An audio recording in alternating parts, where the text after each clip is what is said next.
Good evening one and all. నా పేరు నగిరెడ్డి శ్రీనివాస్ అమ్మాజీరావు. ఆరోగ్యం అనేది అందరికీ తెలిసిందే. ఆరోగ్యం కన్నా మానసిక ఆరోగ్యంగా ఉండడం అనేది ఎంతో ఉన్నతమైనది. కావున మానసిక దాంట్లో మనకి మెయిన్ గా వచ్చే విధి విధానాలు ఏంటి అంటే, మెయిన్ గా మన డైలీ రొటీన్ లో యాంగ్జైటీ డిజార్డర్ అంటే ఆందోళన, ప్రతిదానికి చిన్న చిన్న ఆందోళన చెందడం, ఎగ్జామ్స్ అంటే ఆందోళన, లేకపోతే ఎక్కడికైనా వెళ్ళాలంటే ఆందోళన, లేదు ఇంకా ఓసిడి అని ఒకటి ఉంటుంది, అబ్సెసివ్ కంపల్సివ్ డిజార్డర్. ఇది కూడా ఎక్కువగా తరచుగా చేతులు కడుక్కోవడం లేదా శుభ్రంగా ఉండడం. ఈ రోజు జనాలు చూస్తుంటే వ్యసనాలకు అలవాటు పడిపోతున్నారు. వ్యసనాలు అంటే ఆల్కహాల్ కానీ లేదా డ్రగ్స్ కి అలవాటు పడుతూ రకరకాల సమస్యలతో బాధపడుతున్నారు. బైపోలార్ డిజార్డర్స్ అంటారు. బైపోలార్ డిజార్డర్స్ లో రెండు రకాలు ఉంటాయి. ఒకటి డిప్రెషన్. డిప్రెషన్ అంటే అందరికీ తెలిసిందే, ఆసక్తి లేకపోవడం లేదా ఏకాగ్రత కుదరకపోవడం, నాకెవరు ఏమీ లేరు అనే అలాంటి ఆలోచనలు పడడం, దాన్ని డిప్రెషన్ అంటారు. అలానే మానియా అంటే ఎక్కువగా నాకన్నా నేనే గొప్పవాడిని, ఎలాంటి ఆలోచనలు కూడా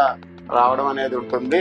దీంతో పాటు సైకోటిక్ డిజార్డర్స్ అంటే దీంట్లో మెయిన్ గా స్కిజోఫీనియా అని ఒక అంటారు. దాన్ని ఏంటంటే మెయిన్ గా భ్రమలు, భ్రాంతులు, రకరకాల గందరగోళమైన ఆలోచనలతో ప్రతి ఒక్కరూ బాధపడుతూ ఉంటారు. అలానే చిన్నపిల్లల్లో మెయిన్ గా ఆటిజం మరియు ADHD రొటీన్ గా మనం చాలా మంది చిన్నపిల్లల్ని చూస్తూనే ఉన్నాము. అలానే పోస్ట్ ట్రామాటిక్ స్ట్రెస్ డిజార్డర్, ఇలాంటివన్నీ కూడా మనకి ఈ భారతీయ మల్టీ స్పెషాలిటీ హాస్పిటల్లో ఎవరైనా ఇలాంటి వ్యాధులు కానీ ఇలాంటి మానసికమైన సమస్యలతో బాధపడుతూ ఉంటే మేము మీకు అందుబాటులో మీ సేవకై ఇక్కడ ఉన్నాము. మీరు భారతీయ మల్టీ స్పెషాలిటీ హాస్పిటల్ కి సాయంత్రం 4 గంటల నుంచి 7 గంటల వరకు అవైలబుల్ గా ఉంటాము.